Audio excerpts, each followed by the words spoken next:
Speaking of interims, it looks like the next interim to be sacked will be Álvaro Arbeloa. I mean, in his first game, he lost against Albacete 2-3 in the Copa del Rey. And I mean, before that, there's been some, news, rumors, and the video actually came out showing Kylian Mbappé telling the players to not, I think Alonso was trying to tell them to form a guard of honor for Barcelona, but a video showed Mbappe saying they shouldn't, which is not the entire story because other videos have also come out showing that other staff members were also calling them to come. So, but other than that, what do you think? What's going on at Real Madrid? Uh, is it is this the beginning of the end, or is just a one-off at the moment, Brown? Well, I mean, the video circulating online regarding Mbappe calling the players away from forming that guard of honor. In some climes, it's disgusting, disrespectful, unsportsmanlike, if you like. But I mean, I'll be the devil's advocate here. If I were to be the person that had lost the game the way I lost, I really don't give 2 cents about any guard of honor for you. I don't care if you formed it for me or not. That's your business. So The I don't. spirit of sportsmanship. Again, I don't care. I lost. I'm sore. I'm a sore loser. Call me that if you like. It's fine. But I'm not forming nothing for you. But it gives a very bad light to the coach, right?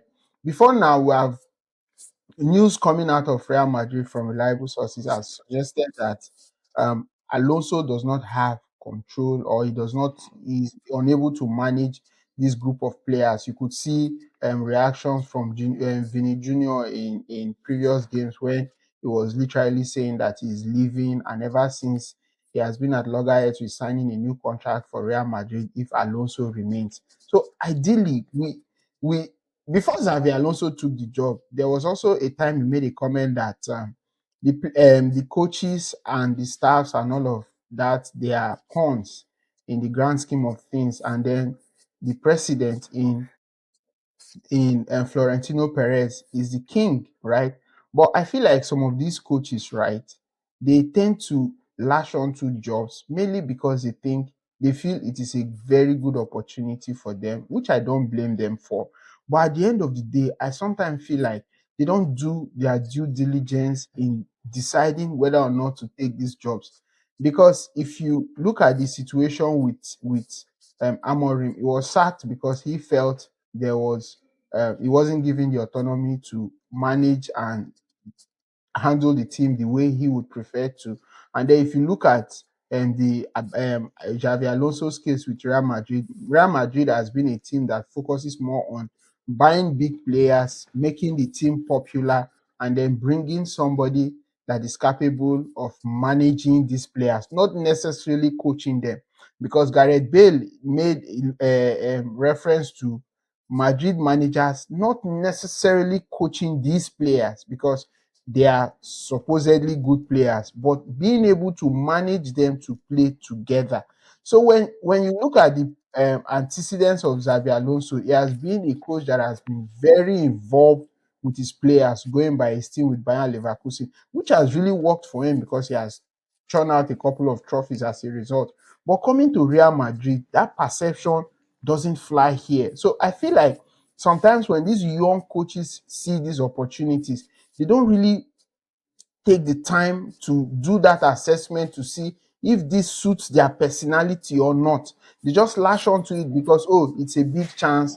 Let me go ahead and see what I can do with it. And from few weeks into the job, you could begin to see the cracks between the coach and the players. Big personalities not wanting to listen to the coach, even in dress room remarks. When he tries to make this remark, they just pretend like he's non-existent. So I feel sorry for him, to be honest. And then when this board, I would always say it, when boards begin to make appointments, they sometimes are not very honest with themselves because they go for what they think is available and will suit them. At the end of the day, they do not have the patience to even allow what they have signed up for to even flourish.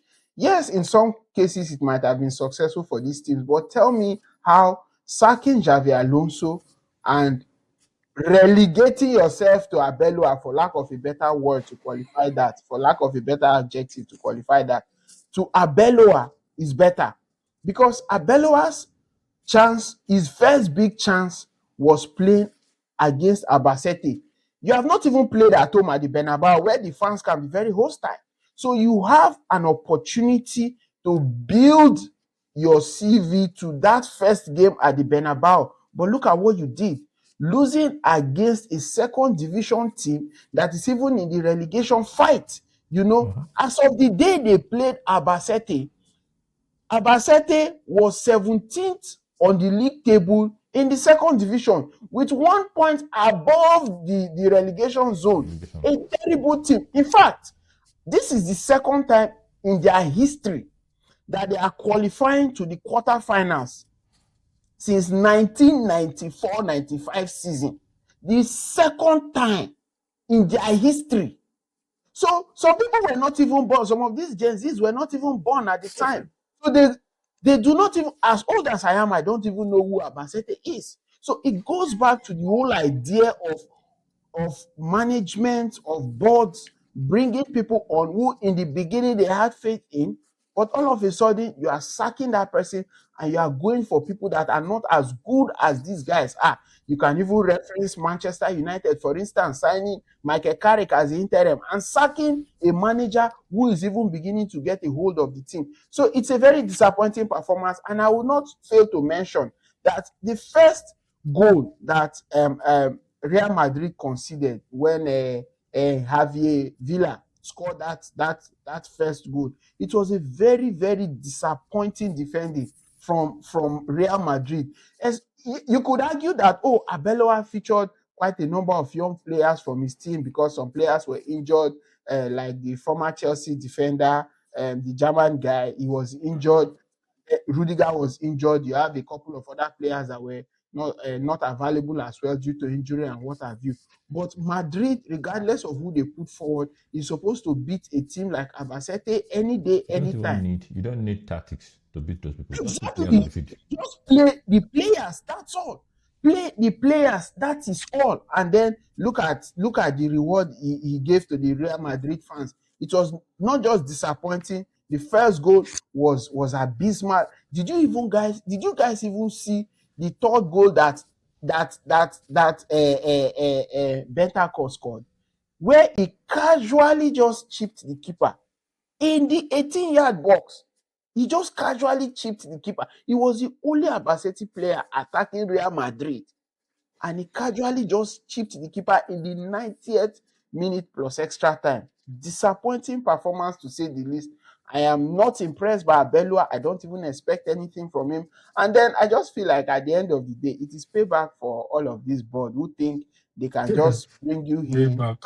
deal with Anybody. you, and then They play. embarrass you. So, I mean, that's pretty much it from me. Disappointing performance from Real Madrid. I expected more, regardless of who played. And yeah, that's a very shameful performance from Abaloa. And I don't even expect the fans to welcome him to the Bernabeu in their next fixture. So I just hope that he is able to maybe get a draw out of that one. If he gets a win, lucky for him. But if he's sacked, if he's the next interim to be sacked, not even be surprised. So there's nothing the president cannot do. So yeah, that's pretty It's the much first it. game for him, I would say. I mean, things like this can happen, but maybe not against a second division side, right? But hopefully he wins his next game and maybe the tables are able to turn around. Shala, do you have any thoughts on this? Real Madrid, I Álvaro mean, Arbeloa, for Kylian Mbappé. for Real Madrid, I think you made a statement like, is this beginning of a decline for Real Madrid? I don't think so.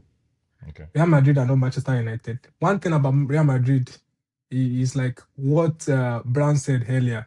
If you remember the Manchester United squad that only had, even though like we're having like bad runs, right? But there was quality in the squad. We had Pogba, we had Bruno Fernandes, we have Cavani, we have Ronaldo, we have Rashford, we have Sancho. We have like really, really good guys that's solid quality players. So Real Madrid also, they have quality players. So obviously this is not like a decline. They still have Vinicius Junior, they have Jude Bellingham, they have Kylian Mbappé, who in my opinion is the best player in the world right now. Rodrigo. They have Rudiger defenders. They have Alexander Arnold. Konate is David probably Alaba. coming in. David Valverde is Alaba, also there. Konate is probably coming in next season. Valverde is there, Cavamina is there, Chouameni. So obviously, this is not like a decline of Real Madrid, right? But what happened with Xabi Alonso? I don't want to believe. I don't want to believe everything you say on social media because I follow Kylian Mbappé, right? And he has expressed his loss, like the sacking of the manager. Like he was one of the first of the players to actually make a shout out to him on the social media. I think Vinicius Junior hasn't done that. So if perhaps Obviously, there's there's like that if you're there.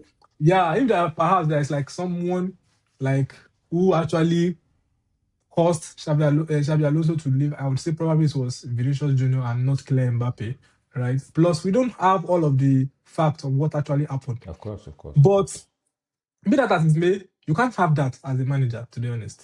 Like you can't have such thing like maybe somebody is saying let's go, so the manager is saying come Drunken back. players, It yeah. just shows that the authority, that aura is not there.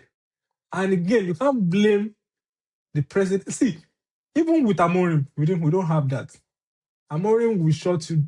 Kobe Mino, he was literally laughing when he said, when are you going to use Kobe Mino? Journalists were asking him that, are you going to ever use Kobe Mino? He was literally like laughing, like, you guys don't know anything. I'm not going to use this guy. I'm not going to use this guy. Like, it's not nothing anybody can tell me. So, say what you want to say about Kobe Amorim is young and stuff like that. His authority in that dressing room, unquestioned. Yes. And in fact, That is what. that's why I feel like he stayed in that job for that long because he said not even the Pope can tell him to change his formation, right? Okay, So yeah, his formation, yeah. formation, so his style of play.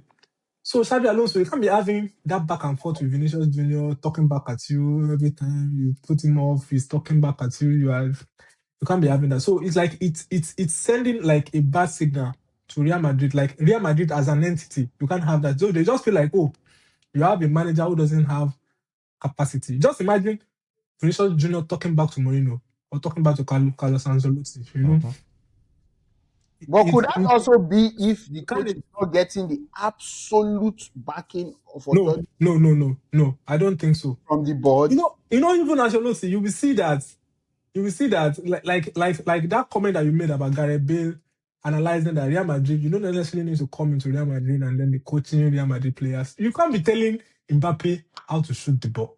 Of course. If you remember, there was a story about Cristiano Ronaldo and Rafa Benitez when he was in Real Madrid, and Rafa Benitez invited Ronaldo to his office and was showing Ronaldo how to shoot free kick or how to, and then Ronaldo was like, peace, and then he left his office like, and then of course he was sacked. You can't be showing players of Madrid standards like Kylian Mbappé how to shoot free kick or trying to coach them everything, trying to make them like a robot, trying to do them like maybe like Conte or something like that. You can't do that. So you probably need somebody that is just going to come in, manage their ego. These are world-class players already. They've already won Champions League. That's why I also said that sometimes some of these young coaches, right, they don't do their due diligence enough to see if this new job they want to take on suits their personality. He literally played in Real Madrid. You should Of know this course. culture. You should understand it that I mean, these are like the Galacticos. These are like the yes. best of the best. You So don't come and be the best of the best and start telling them that, oh, this is how you should be. instead of doing your due diligence to take a job that suits your personality as a coach, you are now lashing onto the job because it is a big opportunity. A lot of them buy At the end of into the day, this is fantasies. the end Actually, I result. think a lot of them buy into fantasies. This, for Exactly. instance, this Chelsea coach. I hope he has not bought into fantasy because I mean, again, I heard a lot of things that he said at the press conference. I'm just chipping this in, right? Just speaking a lot of English, have a very fantastic squad, and this and that. I hope to. I mean, if you have a young squad that have not necessarily won anything, right? You need a coach. You need like that. You need that father figure. Exactly. You need somebody like Xabi Alonso You need to come a and do that. Guardiola, actually, even. You need a Guardiola. You need probably a Jurgen Klopp. You need to coach them and manage them at the same time. But now when you have players that have already won like 5 Champions League, 3 Champions League, World 2 Cup, Champions League, How do you want to come World and tell them? Cup, La Liga, Golden Boots. What do you want to come and tell them? Like to be bending it, to be How to- passing, how to be to- doing how to systematic, pass- how to pass how like that, to to pass dribble 3 the players at ball. the same time. There's nothing you want to tell them that they'll just be like, guy, what are you saying? Also, don't forget that they've been under also world-class managers as well. They've been under Carlos Ancelotti. Some of them were under Zinedine Zidane. So if they are now age mates or the age bracket That is makes not it close. worse. yes, exactly. So I felt like that was where Xabi Alonso like probably didn't get it right. Like give them, give them Yeah, so there was freedom. some Let news also them give that them he freedom. was Don't quite rigid. I think I mentioned it on the last analysis of this that we had. There was quite rigid in his approach, uh, this tactical approach, and for some players, it didn't suit some players, right? There's also that if you're as a coach, if your tactics don't suit your players, then they will complain, right? they will They will complain. They react. will, especially So for a squad like Real Madrid squad. This is like the Real best Madrid of is the even too best big. squad. The same thing happened Too with big Tottenham. and they're actually quality players. These are actually quality players. The same thing And happened at again, Tottenham. just to round up my thoughts, right? Jude Bellingham made a statement, put a statement out just to debunk some of the things that are coming out of social media that he was also part of the people that caused Xabi Alonso to leave and stuff like that. That of course don't listen to everything on social media. He didn't actually say no, he wasn't part of the boy. He categorically said that some of the things that are coming online are just ridiculous and are not true and stuff like that. So we don't know what was what. At least as I know, Kylian Mbappé expressed his condolences to his previous manager. Vinicius Junior, I don't think he did that. So I will see if if there's like a bad apple somewhere, he I'll hasn't. probably say it's I Vinicius. should say. Or he has to. I'll probably say it's Vinicius Junior and not Kylian Mbappé. Kylian Mbappé to me, I think he seems like a good guy. I But think you he's know, a there's great guy. some concerns around his presence in the dressing room. I mean, there have been concerns in the past, even when it was at PSG, right? And it was just after he left. Maybe it's just coincidence, right? It was after I left that they won Champions League and all of that. But then, that's by the way. I think that we can reach an agreement that it is possible that Kylian Mbappé is not the biggest problem at Real Madrid. Maybe it's just the coach I don't think. trying to coach I think star it's even. players. I think it's more of a solution. A player that scored like how many goals did he score last season? We won the Golden Boots. He won the Golden Boots. I don't think it's like the problem. You know, when you win the Golden Boots, putting a lot of work, putting a lot of goals, and don't forget he also started slow. Of course. Like the goals when coming and then he just kept on working and stuff like that. And then the goals started coming. I heard he has also been playing with a knee injury for quite a bit now. So what I just want to say is, number one, it's not all jobs that you take as a manager. I agree. We know big managers, Klopp for instance, Zidane, Pep, they turn down requests from major teams. Maybe Pep even turned down United at some point. They were no serious. Maybe was because right. it doesn't Enrique turned down Chelsea. Yes, no. Maybe because it doesn't suit their pattern of play. Jurgen Klopp even turned down. He said he turned down United. Antonio Conte walked away from PSG. Thomas Tuchel walked away from Tottenham. Walked away from Enzo United. Maresca. Recently, Ancelotti turned down Italian clubs when all those projects did not. But for these new managers, it's like see Amorim. I guess it was even I won't say forced or bullied. He was bullied into taking the job. Now or never. He told them he wanted to stay to the end of the season. They said if he doesn't come, he has to come now. That you forget about it. So if you are someone that you know what you have to offer, you can choose not to, because over time people will see your good work and they will still reward you and appreciate you. I agree. I mean, they know the terms of these jobs, right? For instance, an example is Enzo Maresca, who was told that you are a head coach, you're not a manager, and now because certain things have not gone your way, now you are reacting. But you knew from the very start. I mean, that's by the way, that's not to say that the hierarchy they've done anything good, right? But you knew from the very start that this is the situation at the club. But still, you took the job. So I don't know if you have any right to complain.